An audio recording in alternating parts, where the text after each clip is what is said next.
Wolo and Friends on Sports 56 and 98.5 FM. Presented by Homer Skelton Hyundai. Here is your host, the voice of the Tigers, Dave Woloshin. And welcome to Dallas, Texas. Sun shining, temperature in the upper 20s. I think it's going to reach 50 today by the time the Tigers play in the Serve Pro First Responder Bowl against Utah State. So nice to have you with us, that's for sure. So, J-Mo, my partner in crime, back at the studio. What's the biggest key to any bowl game? Be ready to play after such a long time off. I'm not sure. What is it? It's, do you really want to play? I agree. You know, most teams are like off 3 weeks to 6 weeks before you play. So that is crazy. And that goes into the mindset of how the coaches approach things. There is going to be more prep. You have to learn how to make adjustments on the fly. So better coaches, I think, in my mind, have an advantage here against some other coaches. But the number one thing is, does the team really want to play? You know, you've had a long year. You've just gone through all these extra practices. Do you really want to play the game? I think, based on what I've seen so far in the short time I've been in Dallas, I do think this Memphis team wants to play. All the coaches have said that. The practices have been really good. So, yeah, I think Memphis wants to play. I don't know about Utah State. I suspect that they do. They finished the season really strong. They started the year 1-4 and won 5 of their last 7 games. Their coach is a good motivator, Blake Anderson. He tries to make it fun. There's always gadget plays, special teams, trick plays. So, and watch special teams. They blocked like 4 kicks this year. They come up with weird stuff. So that will be important for Memphis, which has been rather average with coverage this year. I'd say even worse than average, worse than average. But they've been good kicking, a good punter, a good kicker. In fact, Chris Howard was all conference. So I think it's going to be a fun game. The Aggies like to go up-tempo. Memphis has done a good job against up-tempo. I guess if we're looking for some keys here, Memphis is a good passing team. They're 22nd in the country passing the ball. Hennigan has been outstanding. You realize that Hennigan has close to 6,600 yards in 2 years with still a game to go. It's really a great story. He's number 5 all-time in completions and touchdowns scored, and he's got a long way of a career still to go. So it's going to be fun to watch him next year, and, you know, who knows, even if it's the year after that. But this team, the Aggies, they don't score a lot of points, 23, but here's what they do well. They stop the pass. So you're going to see strength versus strength. That should be a lot of fun. The Chargers made the playoffs last night. Nathaniel Hackett becomes the second coach in season to be fired. We'll talk with Jeff Moore coming up at 10:25 about what has happened in the National Football League. As we put week 15 to bed, we got, rather week 16 to bed. Remember, we got 17 and 18 because of the bye, and 17 games are played. So we put week 16 to bed and look forward to week 17. The Grizz are back in action tonight against Phoenix. Do you know that they are 13-2 at home? That's pretty phenomenal. 13-2 at home. However, 7-10 when it comes to road play. There's a lot of different analytics. There are still some highly sophisticated deciphering number places that have Memphis going to the final against Boston. There's a couple of those. I'm going to go old school on you here. Do you know how Doug Moe used to use this particular very simple analytics as a predictor as to really where a team stood? There's very simple analytics. Have you ever heard of this, J-Mo? I haven't. It's the Doug Moe theory. I have not heard of this. Okay. And this could work, honestly. So what you do, as Doug Moe did 40 years ago, is he would take road wins, the Grizzlies have 7, minus home losses. The Grizzlies have 2. That leaves them at +5. So that is tied for third because Denver and Boston are +6. Denver and Boston definitely have the best chances at this point, in my mind, to get to the finals. I think it's pretty spot on. I do like the metric of looking at the road wins theory, but I tell you what, Boston is both really good at home and on the road. Really the only team, other than maybe the Nets now, that have won 9 straight, that is good at both home and on the road. You know, it's not a bad metric to look at in terms of, I don't know how advanced it is, but I do like the fact the Grizzlies have only lost 2 games at home. They're going to be tough to beat in Memphis when you get in a playoff scenario. Well, I just think if you take a look at that, if you have a lot of wins at home, that means you don't have many losses. And then if you're 500 on the road, you're a pretty good team. I know the great teams are better than that, but I think that's a really good measure of where you are. And we're going to look at this the rest of the year. If you take that old Doug Moe theory and you add up those road wins minus the home losses, I got a feeling we're going to see who the better teams are. Yeah, I think you're probably right about that. And no team has lost fewer games at home than the Grizzlies. That 2 is the best loss number in the NBA, tied with the Warriors, that is. But no team has lost less than that, so that's really good company to be in. And there has been so much talk about the loss on Christmas Day, as if the season is over. It's a blip. It's one little deal. The Grizzlies probably made too much of it to begin with. We all bought into that. This was like the rematch from last year. It's not. It's a Christmas Day. They didn't even have 2 of their best player, and I don't know where you put Wiggins, but he's certainly in the top 3 or 4 of that team. And you still lost that game, but let's be honest. Memphis hasn't played that well on the road. They're 10-7 or 7-10 on the road. And the other indicator to look at, I know they made some bold things about the West that they don't have to worry about anybody in the West but themselves. I think they better worry about Denver because I think Denver is a really complete team. Their second best player hasn't really played, Murray. He's coming back slowly, and they got a 2-time NBA MVP in the Joker, who is incredible the way he passes the ball for a big guy, and he's hard to stop if he wants to score. The only big guy that is a better two-way guy would be Giannis, I guess. So I think Joker is certainly past Embiid as a effective big guy.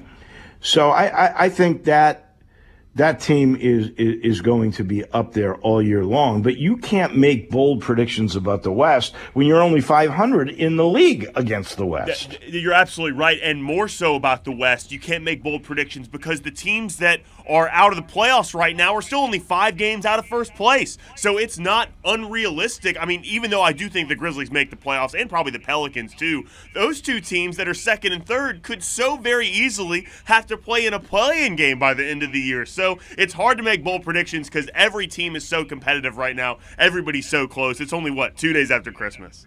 I know. It's going to be fun to watch all year long. Tomorrow, the AutoZone Liberty Bowl. I mean, we are packed with things, right? AutoZone Liberty Bowl is tomorrow at 4:30. It's Arkansas, it's Kansas, and you mark my words, I don't know if we're going to get honest counts from all these different bowl locations, but I'll bet you, other than the college football playoffs, that the AutoZone Liberty Bowl will be in the top 4 or 5 of attended bowl games. I think there's going to be close to 50,000. Thank goodness for Arkansas. Thank goodness that Kansas hasn't been in a bowl game for 14 years. They all want to come see this thing, and I think it's really going to be magic right there off Central Avenue tomorrow. I really do.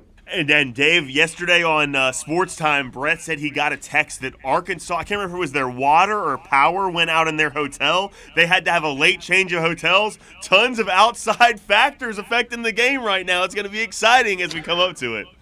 So that was Arkansas that had that problem? Arkansas had that problem. Their hotel. Oh, man, that means the Peabody, because I believe that the SEC team always stays downtown at the Peabody, and that the Big 12 usually stays out at the Round Hilton off Poplar and 240.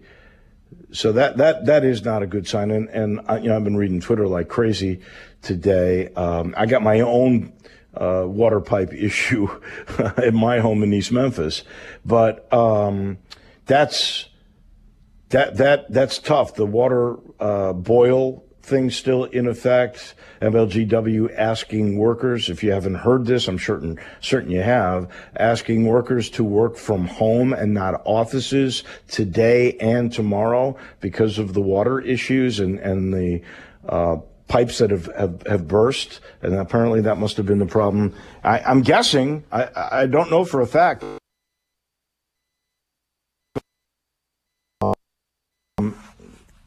That made me think it's the Peabody. Do you have confirmation of that for sure? I don't know what hotel it is exactly, but I do know yesterday he said, and Brett didn't say either, he didn't make specific which hotel it was, but I do know they were having some issues, and so close to the game, I mean, that is something that you have to fight through. That's some adversity you have to fight through so close to a bowl game. So that gives Kansas the upper hand in this one. We shall see. Also, on Thursday, I tell you the hits keep on coming. Tyler Harris, welcome back home. The Memphis basketball Tigers, who are now 29th in the college basketball AP poll, getting a few more votes. They will open up conference play against South Florida. My guess is that Tyler Harris, because he let it be known it wasn't his choice to leave. He was basically asked politely in a nice way, Tyler, we love you, but we're moving on. I think you need to find a new place to play. And he found that place to play where he's leading South Florida in scoring. He was on the American Athletic Conference honor roll this past week.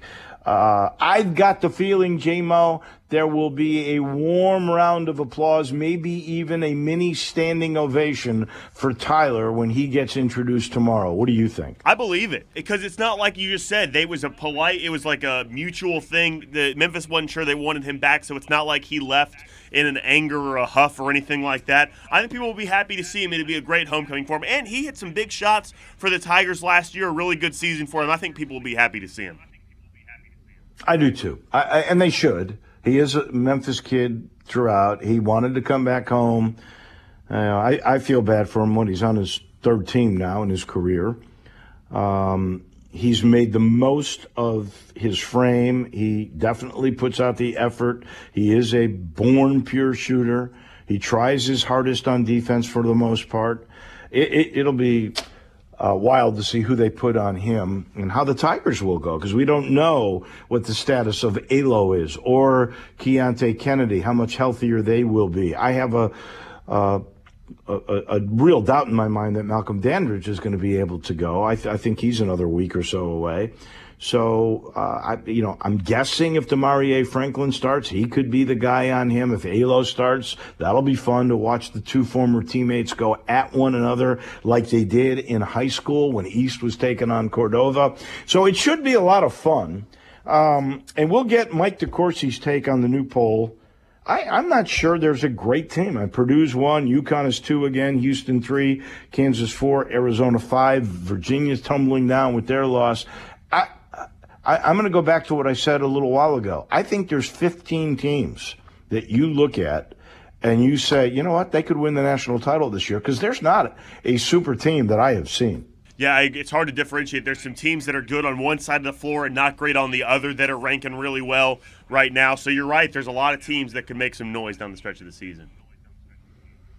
Yeah, I believe that. I guess UConn is really pretty darn good. I know right. Purdue. What is that kid? That kid in the middle for Purdue, he's like 7'3"? 7'4". How big is he? 7'4", Zach Edey. I'll tell you what, though, Dave, I do not think – certainly not professional-wise. I do not think he's very good. Like, he just has no touch. He just puts his hands up and dunks it. Like, he's just a big guy. That's all he is to me. But he is definitely 7'4", in college basketball, especially this day and age. Not a lot of people that can match up with 7'4". No, and all he's got to do is stand there, keep his hands up, doesn't even have to jump much, and he's going to block some shots. 7'4", for goodness sake. Yeah, no, you're right about that. I'm trying to remember. Commands the paint. How big was Taco Fall? Was he bigger than 7'4"? If I'm not mistaken, I'm looking it up right now. If I'm not mistaken, though, I think he was 7'5". He's 7'6" is what he's listed at. 7'6". 7'6". I was going to say 7'6". I'll never forget this, seriously. I got into an elevator in Orlando with Taco Fall. And I'm not making this up. People know that I have some vertical challenges. I'm 5'6", maybe 5'5.5" now as I've gotten older. I think I've shrunk a little bit. I'm telling you, I came up to the dude's waist, to his waist, J-Mo. He's a giant. I believe it. And Zach Edey's right there with him. But, like, you remember some of the deficiencies of Taco Fall's game, too. He wasn't – although he had pretty good touch in the paint. I don't even think Zach Edey has that kind of touch. But being 7'4" no. I think Taco Fall – I agree with that. I think Taco Fall actually had a couple of skills offensively. His footwork got better. Here's where I think Taco Fall really struggled in the beginning. I think his vision was terrible. And, the last year, they got him these – glasses that were so thick they were like goggles, and I think that helped him a little bit. Thick glasses too, some Harry Carey style thick goggles that guy had on. Yeah, the big Purdue kid does. No, I'm saying Taco Fall. Oh yeah. Taco Fall for sure. I always thought that his vision was poor, and that might have been an issue. And I think they were figuring that out as time went along. Where is Taco Fall now? I believe he is playing overseas somewhere. Obviously, he had that stint with the Celtics, but I think he has moved on to playing European basketball. Well, I'm sure he's making some pretty good money doing that. But anyway, we're going to talk some college basketball with our friend Mike DeCourcy, the Hall of Famer from the Sporting News. He will come your way in the last segment of the program. I think I've asked him this before. I'm not sure which is the best league either. In the top 25, the SEC has 6 teams. I'm not sure there's an SEC team, though, that can win the national title. Alabama doesn't play good enough defense. Auburn just doesn't have enough firepower. Kentucky's been totally inconsistent this year. Tennessee, are they good enough? I don't think so to win a national title. But as far as that league goes, and they're going to hurt their own seeding because they're going to beat each other, don't you think? Well, certainly so. I think for my money, Arkansas is another one. They lost the one kid, Nick Smith. But they've had some freshmen step up, but it's hard to win national championships with freshmen. Tennessee offensively does not frighten anybody, but I'll tell you what, if you get in March and you can make games super ugly and play defense the way they can, they have a chance to go far too. But like you say, no world beaters right now that really just jump off the page like, wow, that team's going to win a national championship. And the kid that got hurt, Smith, is he out for the year? I think there was an update given yesterday. I don't know if he's out for the year. I think they're somewhat optimistic, but it wouldn't be until that's late. What I think. It wouldn't be until late February or early March that he would come back. And at that point, if you're a first-round draft pick, maybe even a lottery pick, are you even gonna come back at that point? So there's a lot of questions around that. I think if I had to choose who I think at this point is going to win the SEC, I think it's going to be Arkansas. I really do. It's a good bet. Because I don't think there's a great team, but I think there's a lot of really, really good teams. I agree with you. Arkansas is a good bet. Those freshmen, the kid that jumps off the page to me, and not just because of the way he looks, is the kid with alopecia, the bald kid they have. This freshman Jordan Walsh. That guy's built like an NBA player. He's stepped up since Nick Smith has gone down. They've got players 1 through 5. They're really good. No doubt about it. All right, so we got plenty to chew here on this beautiful Tuesday in Dallas. I will let you know the Family Leisure Studios has moved for the moment from the Flynn Broadcasting Center to this beautiful Westin Hotel in downtown Dallas, where we get set for this First Responder Bowl. And I will let you know that at the real Family Leisure, which is right there at I-40 and Whedon Road, the Christmas sale continues. You will get some unbelievable prices on all kinds of things. Now, I know you're not going to be able to give arcades for Christmas or those play gyms, but they have a really special price post-Christmas now. Go check that out. Same thing for saunas and for hot tubs. And if you're sore from all your shopping, try a massage chair. And I'm told now there's a special price on that. The Christmas sale continues right there at Family Leisure. And our title sponsor for this program, it's Homer Skelton Hyundai in Olive Branch, where right now I got a car being served. Yes, they do service there that is beyond compare. Even with the shortage of cars, we have a little issue, and they are taking care of it, but we needed a car in the meantime, and they were able to find a loaner car to use while our car has its work being done.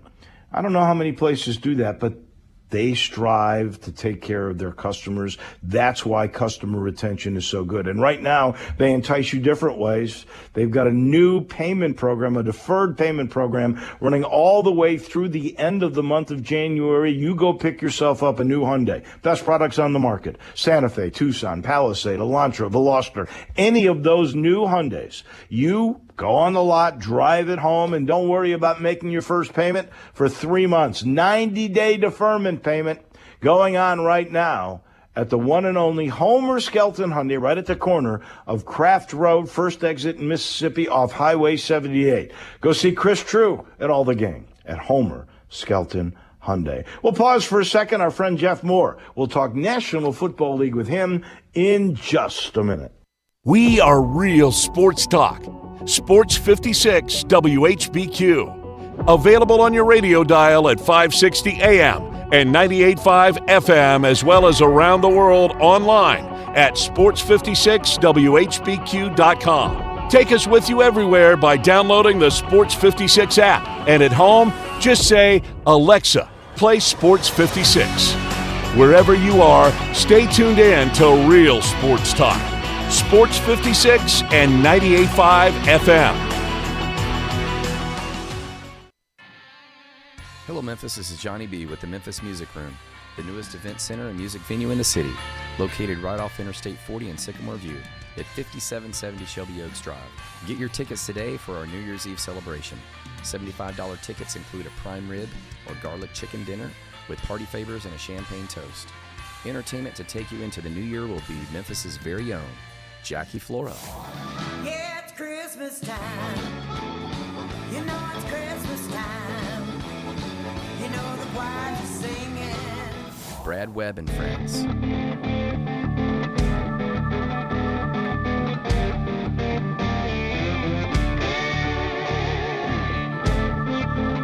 And the Marcus Malone Band.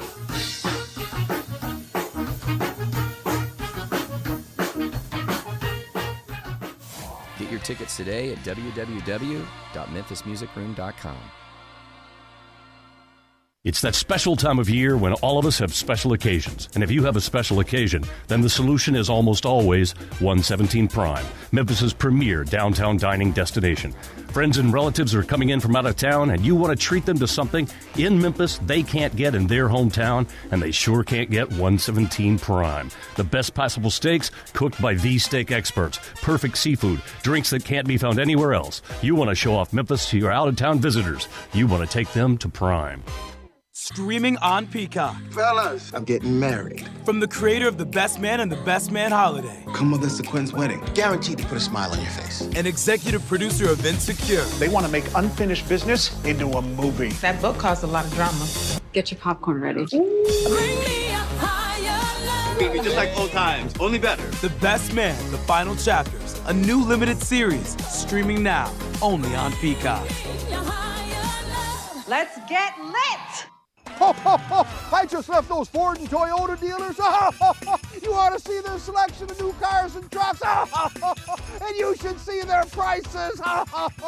Santa trades a Sunrise Buick GMC truck. Top trade-in for old sleds, immediate financing, a true bargain lot for cars and trucks under $99.95. And remember, Sunrise specializes in first-time buyers. Want to buy a car or truck and have some left over for the holidays? SunriseMemphis.com, Covington, Pike, Wolf Chase, and Collierville. Happy holidays. Now back to Wolo and Friends on Sports 56 and 98.5 FM, presented by Homer Skelton Hyundai. Here once again is the voice of the Tigers, Dave Woloshin. We welcome you back here in Dallas as I get ready for the Serve Pro First Responder Bowl. Don't forget that game starts at 2:15. It should be a fun game. Tigers are favored in that one. Lots of things happening in the National Football League, and we're going to be joined by our expert, former Ram, former Tennessee Volunteer, Jeff Moore, in just a second. He's brought to you in part by Ken Garland Custom Home Builders, and Ken knows, because he learned this business from his father. They've been together, or now with Ken doing it by himself, as a family, 60-something years of building these beautiful homes all throughout the Memphis area, or renovation. I call it renovation with innovation. If you've got an older home and you want the modern amenities, but you don't want to leave your location, you love your lot, your backyard, you just don't want to leave that, Ken knows. That's why he'll bring all the modern amenities to you. You want the island in the kitchen. You want those granite countertops.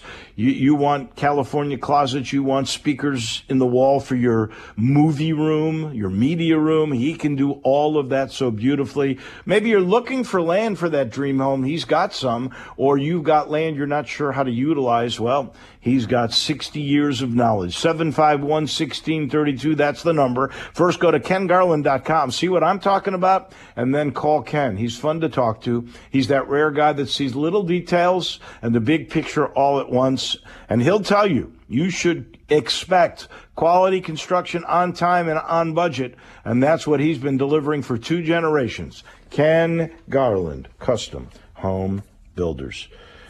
So Jeff Moore joins us now. Chargers clinched a playoff spot yesterday. Nathaniel Hackett becomes the second coach to get fired in season, behind the Indy Colts letting Frank Reich go and bringing Jeff Saturday in.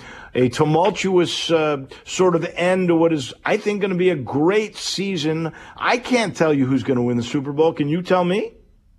I can't tell you, and that's the beauty of the way that this season is shaping out. Is there's no clear better team in the AFC or the NFC. Certainly the Eagles have the better record. But we see, with health issues, they could be on the same level as the Cowboys. I think that outcome of that game certainly would have been different if Jalen Hurts had played. But the Cowboys are in a good position. They've got to keep it up. But in the AFC, man, Buffalo, I believe, is the best team by just a razor edge over certainly Kansas City, and the Bengals are on a hot streak. So, I think it's going to be wide open, and that's what we want to see. But no, I couldn't tell you right now. In the NFC, I think Eagles kind of barely, and Buffalo barely in the AFC. That could change pretty quickly. I didn't think Gardner Minshew was terrible for Philly. I didn't either in that game. Do you trust the Cowboys when you talk about the NFC and getting to a Super Bowl? No. They've just, they're one of the most talented teams that we've seen in the last 3 or 4 years, but they're probably the most underachieving team. And to me, that speaks to coaching, and it speaks to mental toughness as a team. They just haven't demonstrated when they've got to win big games in big situations. They just come up short. So they'll have to prove it to me. They've got the talent, but I've got to see it in the score.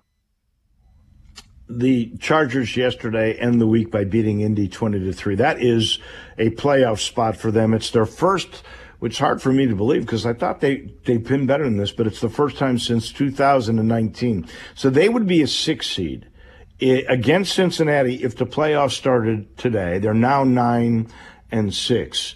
And you mentioned the Buffalo, Kansas City, and the Bengals who've gotten hot. I don't disagree with anything that you've said in that regard. But could a team like the Chargers from out of nowhere who've, 9-6 is not chopped liver, are they capable of making a run? Oh, I think absolutely. Matter of fact, if I were to look at the AFC, to me, the Chargers are the most dangerous team. because I felt like early in the season that they were going to be much better than they were, and they had some injuries and what have you. But they're getting their guys back. I love their quarterback. Their coaches kind of learned some things about trying to go for it on fourth down. Their defense is stout. They got a lot of veterans on that team. The challenge for me with them is they're just not playoff tested. They've been a good regular season team. I don't know how they would translate in the playoffs, and the playoffs are different. But I do think they're a dangerous team, and they could beat any of the teams I've mentioned because they've just got that kind of talent. The news yesterday, Nathaniel Hackett gets fired. Didn't even finish his first year. There's not many times that a coach gets fired in their first year and in season. 4-11. Of course, they look terrible, losing to Baker Mayfield and the Rams 51-14.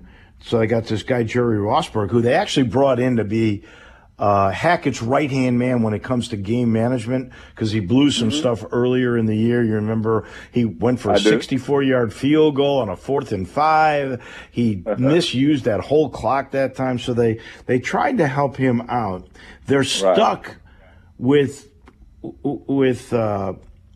Russell Wilson to this mammoth contract. They can't get out of it. Nobody's going to take that.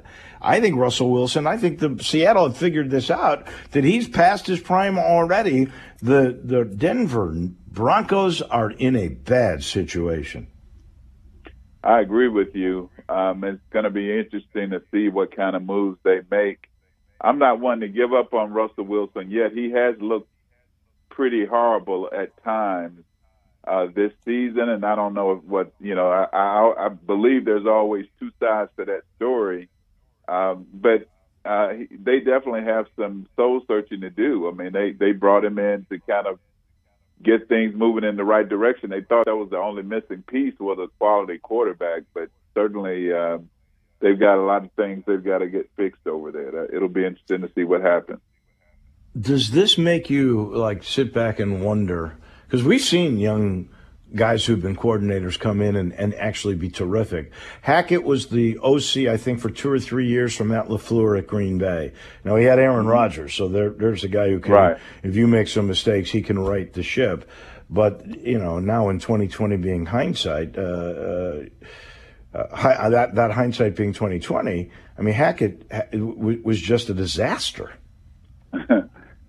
I'm one of those, David, that believes that being an offensive or defensive coordinator and being a head coach are night and day. And those skill sets don't always translate. Matter of fact, the majority of the time they don't. We see instances where they do. But whenever I see a guy who was a coordinator go from being a coordinator to a head coach, but he still wants to call plays or he still wants to be heavily involved in whatever side of the ball he was on, to me, that's a guy that's headed for disaster, because it's just two different jobs. So I'm not surprised, and we'll just have to see what happens then in terms of who they find to replace him. But I just don't think great coordinator translates always to great head coach. And in this case, it did. Yeah, and it sure did not with Nathaniel Hackett. Well, that was the biggest news maybe yesterday. The other is that Tua Tagovailoa is back in concussion protocol. At this time, if the playoffs started today, Miami would be the number 7 seed in the AFC. They would have to take on the vaunted Kansas City Chiefs.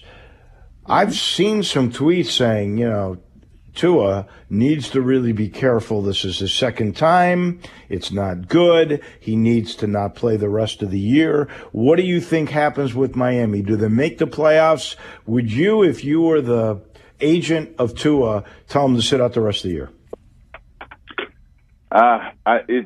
It's just not enough information available. And I know those concussions can be absolutely dangerous situations, but sometimes they're more minor than we realize too. And so I would just have to hear what the opinion of the doctors were, how Tua was feeling, and just kind of look at the whole picture. I think they'll make the playoffs.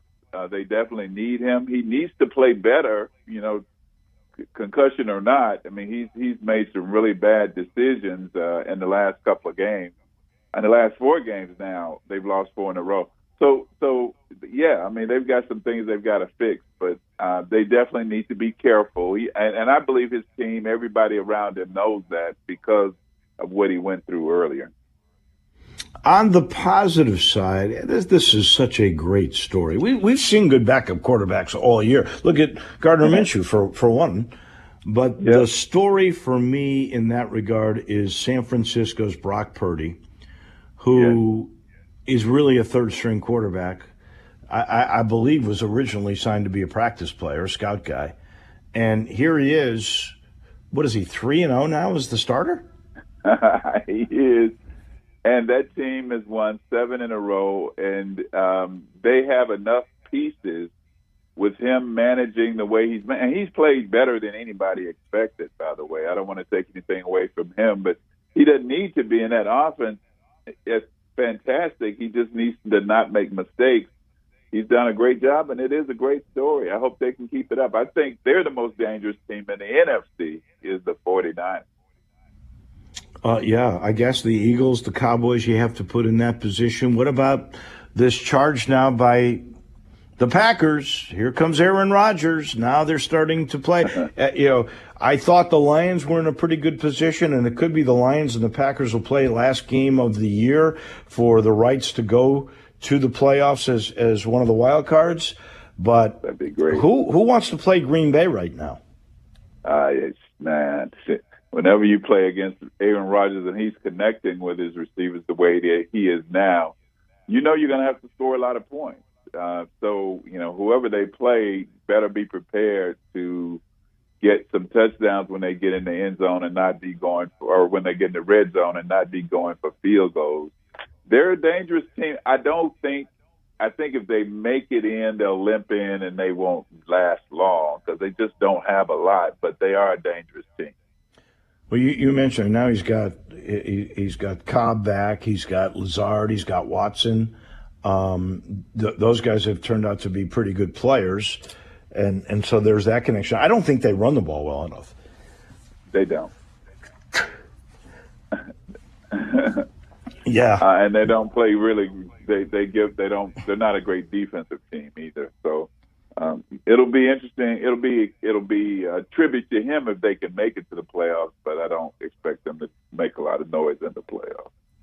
One other really good feel-good story kind of was Pittsburgh and how they rallied against Vegas. Poor Vegas has been so snake-bit except for one game this year. Yeah. When a guy named Najee Harris, not Franco Harris, filled that void on the anniversary of the Immaculate Reception and carried Pittsburgh over Vegas once again. And afterwards, all the guys were saying, well, this was for Franco Harris. That was beautiful. It was beautiful. It was so ironic and just so unfortunate that he passed away just so close to the anniversary unexpectedly the way he did. But what a tribute of that team and that city to what was a great, great ambassador for the league. And then one last thing. I don't know if you've seen the play. If you haven't, then no worry about commenting. But there's a little controversy. Mac Jones threw an interception when the Patriots were playing the Cincinnati Bengals. It ended up being an incomplete pass, but everybody thought it was an interception. And Jones was frustrated because he threw the pick, and he's trying to sort of get to the interceptor. In his way is a defensive back named Eli Apple.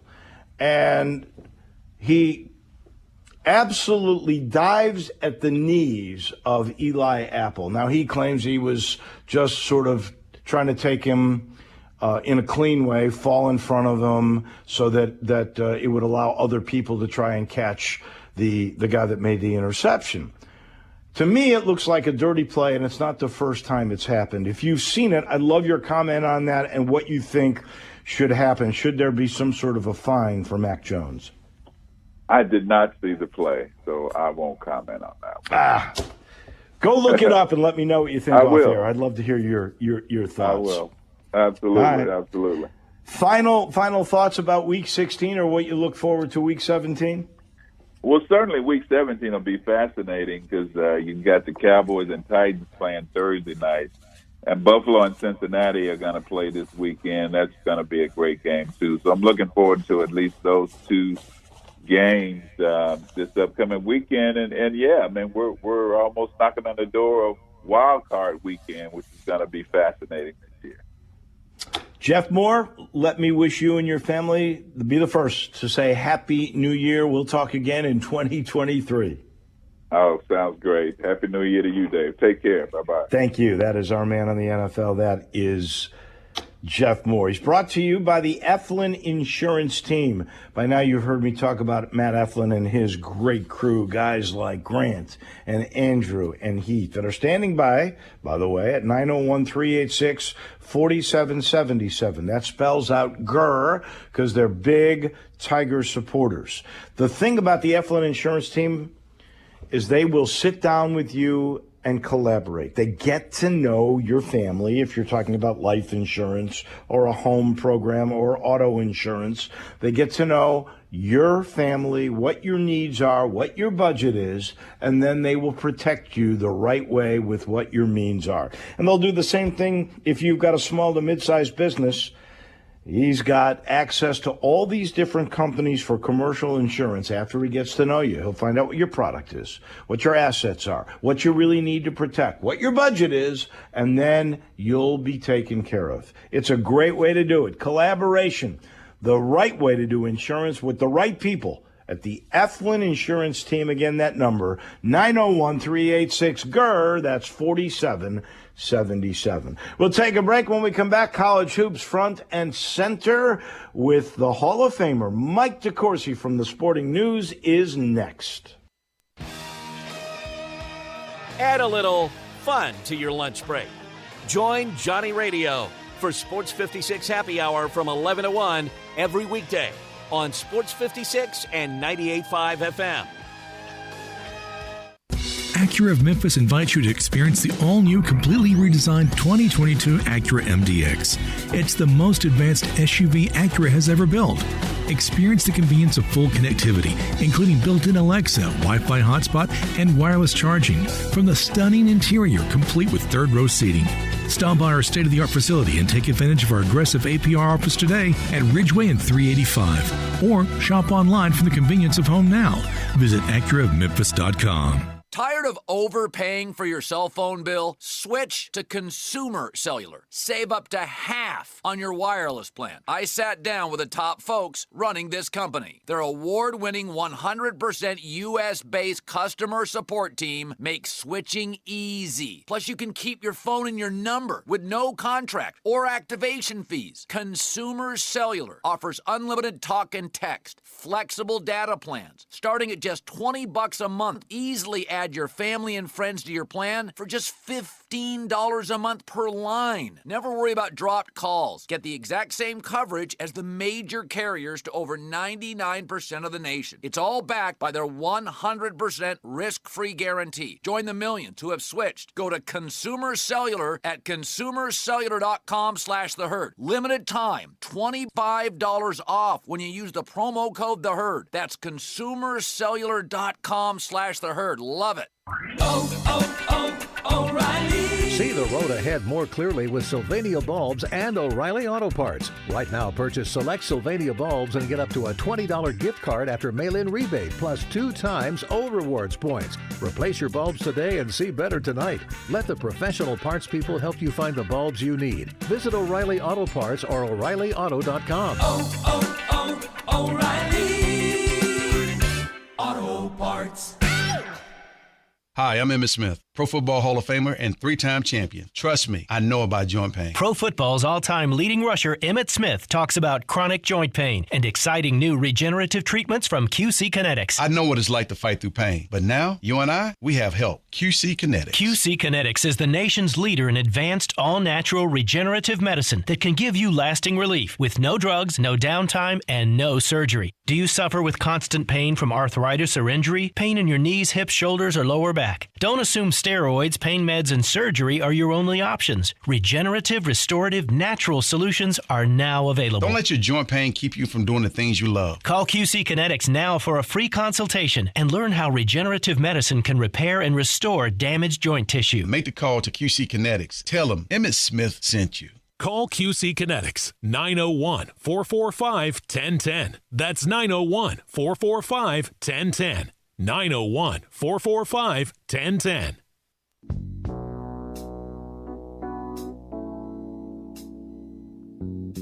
Now back to Wolo and Friends on Sports 56 and 98.5 FM, presented by Homer Skelton Hyundai. Here once again is the voice of the Tigers, Dave Woloshin. Welcome back. I'm here in Dallas for the Serve Pro First Responder Bowl. That's 2:15 again today. The Tigers and Utah State. New poll came out yesterday. We're going to talk college basketball with the Hall of Famer Mike DeCourcy. But, Mike, I have to get your perspective because it's always interesting when you go back and look. And you are a Pittsburgher. When I was in college in the early 70s, I had a roommate from Pittsburgh, and I got a lot of the Steel Curtain and Bradshaw and Swan and obviously Rocky Blyer, but there was Franco Harris, who was unbelievable. And it's just so sad and crazy that he was in Pittsburgh for this Immaculate Reception 50th anniversary, goes to a hockey game one night, and the next night passes away in his sleep. I mean, it's awful, but I'd love your thoughts about growing up watching Franco Harris. I will be honest with you, Dave. I was surprised by how hard this hit me, and I'm not sure exactly why it did. We've lost members of that team before. Elsie Greenwood, Dwight White, both died relatively young.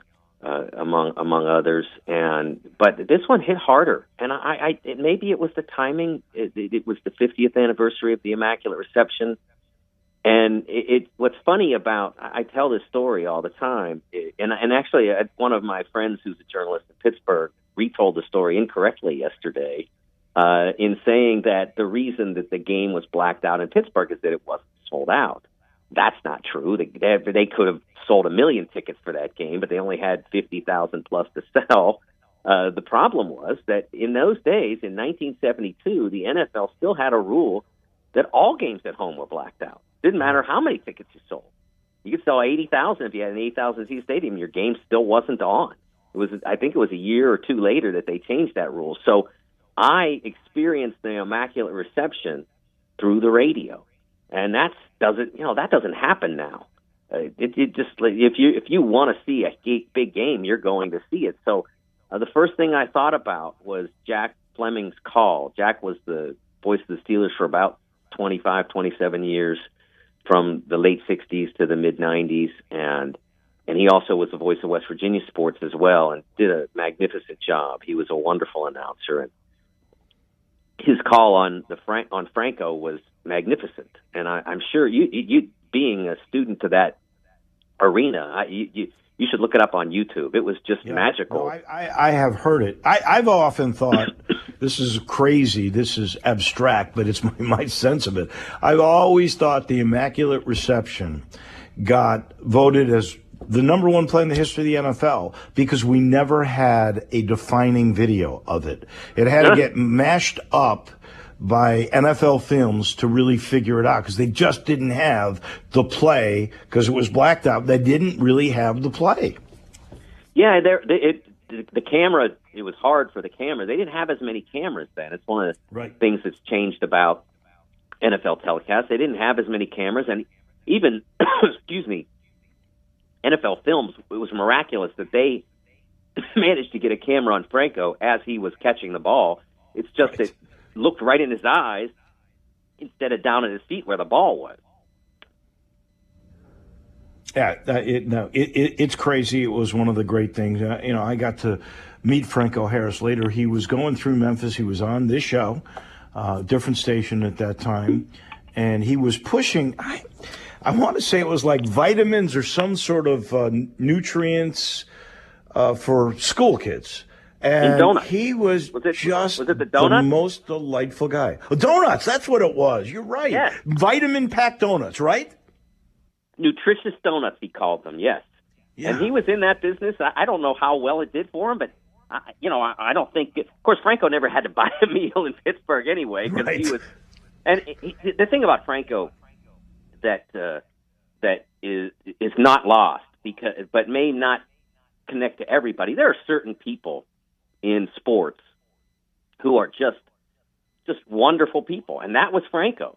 He was just the nicest person, and there are so many stories that I've heard in the week or so since he passed about how wonderful he was and how he did this for us. And I think the best story about him is he's Franco Harris. He's in the Hall of Fame, about to get his jersey retired and all of that. But one of the things that came out was that if the Steelers had a player set up to do some community event, whatever it might be, visit a hospital, whatever it was, and the player couldn't make it for whatever reason, maybe got hurt and had to go get an MRI or whatever it was, they'd call Franco, and he'd do it. He'd drop whatever and go do it. That's who he was. I think that story came through Judy Batista, who did a piece on the Immaculate Reception for NFL.com, and she told this story on the day after he passed on NFL Network. That's who they would call. He lived in the town. He was a part of the community. He was a part of the organization, although I don't think he ever worked for them other than as a player in an official capacity. But he was a part of the organization, and the players all knew him.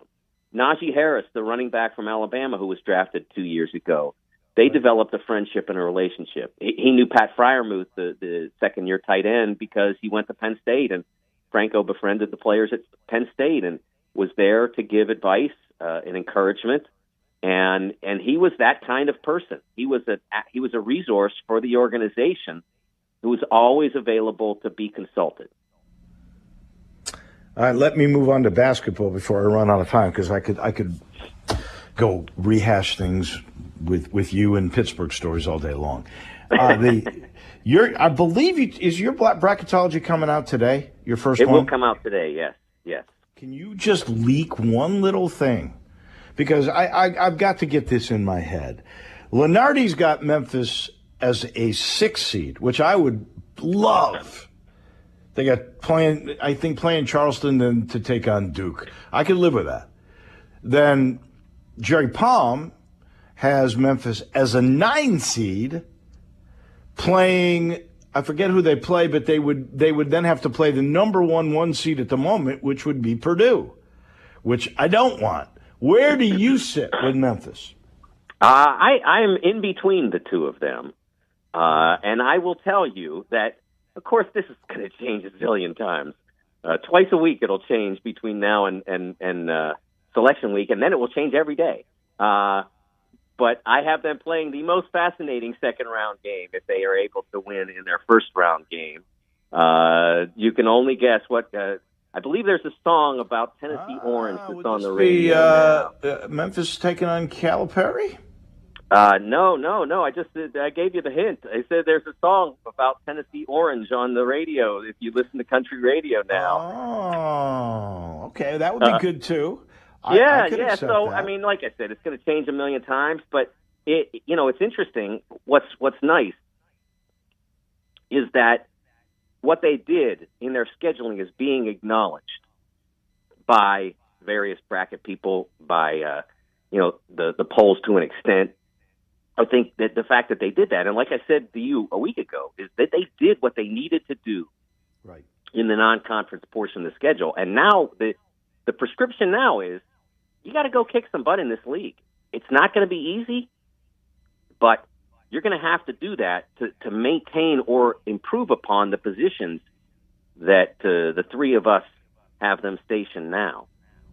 But that's where I'm worried, seriously, because if you look, Houston's net is fantastic. It's 2 or 3, I can't remember. Memphis yesterday was 45, or when I looked at it, I think it was yesterday.